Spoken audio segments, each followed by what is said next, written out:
Hello, my Buckeye Nation out there. This is Buckeye Vinny coming to you today with another Buckeyes football segment. Sit back and enjoy this one. My friends, when you think of March, what pops into my mind is none other than the March Madness Tournament. And they call it that for a reason. When you also think of the month of March and the tournament, you have to think of the upsets that will take place and already did take place. Just yesterday, the Buckeyes, we all know, faced number 15 seed Oral Roberts. Buckeyes coming in this game yesterday, number 2 seed, so they were a very highly seeded team. And the Oral Roberts shocked the Buckeyes, beating them 75-72 in overtime. And my friends, for me, it was very surprising, yes, to say the least.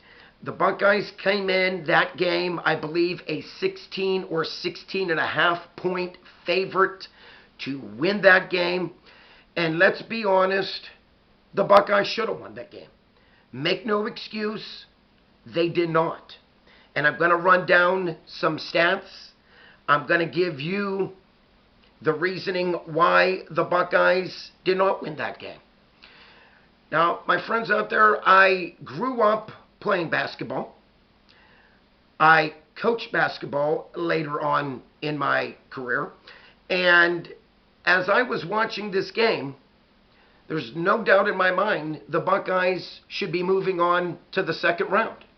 But when you don't get certain things done on the court, you will not move on to the second round.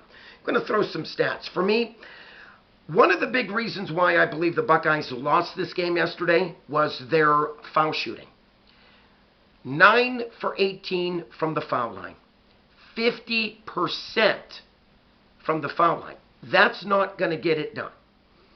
The Buckeyes would have shot better from the foul line, which they did all season long in regular season. Maybe it would have been a different story. Maybe the game would not have to go into overtime because they would have got it done at the foul line. But they did not. Again, 9 for 18 from the foul line definitely did not help the Buckeyes. Buckeyes been doing a nice job all season long shooting the three. Not the case yesterday. Buckeyes were 5 for 23 from beyond the arc. And you do the mathematical percentage there, 22% from three-point land. That's not going to get it done. And my friends, a big thing that jumped out at me, throughout the season, Chris Holtmann and the Buckeyes were doing a pretty nice job controlling the ball and not turning it over. Not the case yesterday. The Buckeyes had 16 turnovers.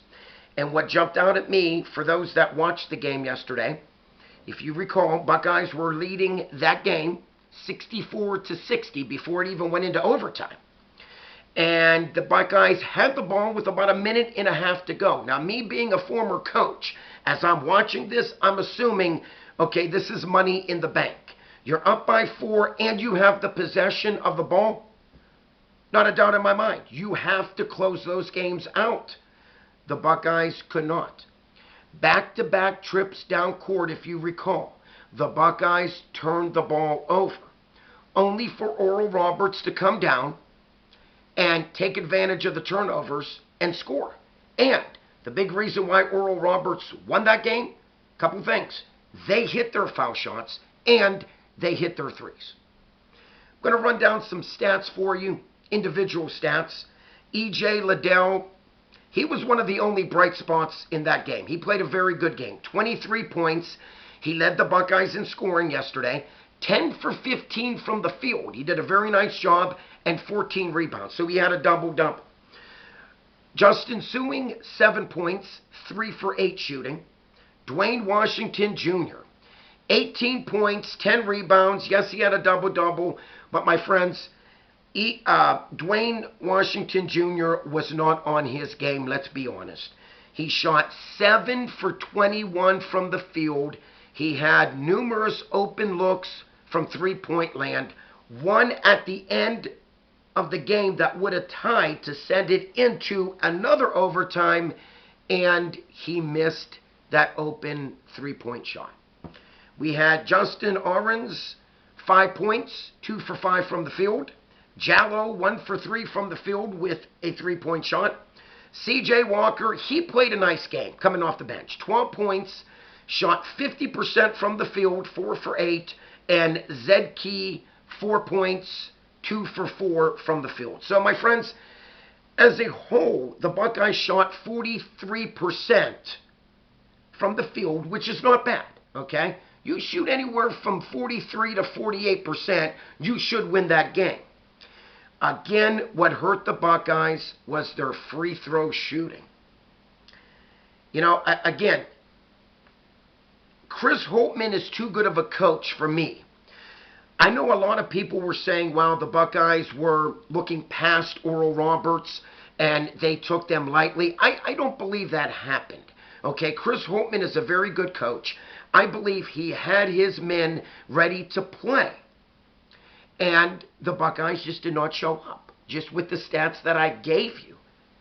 You know, you can't shoot 50% from the charity stripe and expect to win that game. You cannot turn the ball over 16 times, 2 in a minute and a half, and decide that, well, we should win that game. It doesn't work that way. Costly errors by the Buckeyes prevented the Buckeyes to move on to the second round. And I'll say this, my hat's off to Oral Roberts. They deserved that game yesterday. They truly did. They battled back. They had the lead. They lost the lead, but they never quit. Their big reason why they won that game was Abenor, their big man, 30 points and 11 rebounds, and their point guard, Max Abis, 29 points and 5 rebounds. My friends, these two 1-2 punch for Oral Roberts combined for 59 points out of the 75. The Buckeyes did not have an answer to stop Oral Roberts' 2 standout players. And that was another reason why the Buckeyes failed to win that game yesterday. You know, it was a good season all in all for the Buckeyes, I'll say. Buckeyes ended up the 2020 campaign, 21 wins and 10 losses. Okay, that's a respectful good season, yes. Could the Buckeyes moved on to the second round, the third round? Absolutely. Again, you know, not being too harsh on the Buckeyes, they just couldn't get it done. Now, again, Liddell played a very good game, but when we needed the point guard play of Dwayne Washington Jr., it wasn't there. And to be honest with you, he did turn the ball over quite a bit in the second half. So, for me, my friends, again, 9 for 18 from the foul line, 5 for 23 from the three-point line, and 16 turnovers. You factor all of those 3 categories that I just did, that is the reason why the Buckeyes did not move on to the second round of the March Madness Men's College Basketball Tournament. Will the Buckeyes be back next year? Absolutely. Chris Holtmann, again, he's a very good coach. So I'm not coming down on Chris. I think he's a good coach. I think that the Buckeyes, let's just be honest, they got off to a very slow start in the first half, being down 36-33 by the number 15 seed. And again, that happens every season, every tournament, March Madness, that a 15 seed or a 14 seed takes down one of the top better seeds. And it happened to the Buckeyes yesterday. My friends, if you are new to my channel, please, by all means, subscribe to my channel. If you like this video, please click on the like button. And like always, from Buckeye Vinny here, please comment down below. I would love to get back with you and read your comments. Like always, peace out. God bless. I'm out of here. Go Buckeyes.